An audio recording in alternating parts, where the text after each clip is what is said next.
Good morning sa atin lahat mga kasaksid, no? Explain natin mga kasaksid dahil sa tag-ulan ngayon, no? Grabe, dire-diretso ang tag-ulan. Laging umuulan, no? Umaga't hapon mga kasaksid.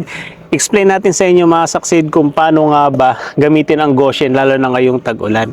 So kung kayo mga kasaksid ay may Goshen na, no, at gusto nyo nang i-spray sa inyong mga palay, mas the best mga kasaksid kung may tubig man ang inyong lupain, yung umaagos, mas the best na patuyuin nyo muna, no? At ang maganda rin dito kung hindi talaga natatanggal yung tubig pero hindi naman siya yung umaagos, pwede nyo rin po isprayhan ng Goshen dahil naando naman po magiging abono na po doon yung Goshen sa inyong mga tanim na palay na matubig.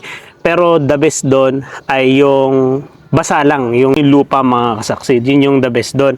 At sa pag-i-spray naman mga kasaksid, kung umuulan sa umaga, sa hapon naman ay hindi, the best na mag-spray po kayo sa hapon. Dahil pag hapon mga kasaksid, diretsyong malamig, kaya makakapagpahinga yung ating mga palay, no, at ating mga gulay dahil doon nakabukas ang stomata sa malamig, no. Kaya wag kayo magi-spray sa tanghali. Kung sa umaga mag-spray kayo ng 5 to 9 AM lang mga kasaksid, sa hapon ay 4 to 6. At kung nag-spray naman kayo at biglang umulan, ang kagandahan ng Goshen ay meron na rin po siyang sticker mga kasaksid.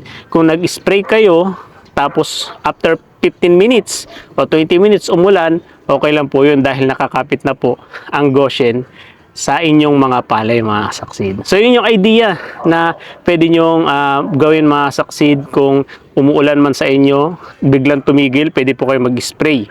Pero ang the best na pag-i-spray mga saksid ay yung buong araw na hindi umulan, tas kinabukasan kahit umaga mag-spray kayo habang hindi po umuulan. Maganda po yun para at least ma-absorb talaga ng palay o ng gulay yung inyong mga in-spray na Goshen mga saksid. Ayan. At ay pag nag-spray kayo ng Goshen, maganda ay parang pa-rainbow, no, ang spray ninyo para hanggang ilalim mga saksid ay ma-sprayhan din ito.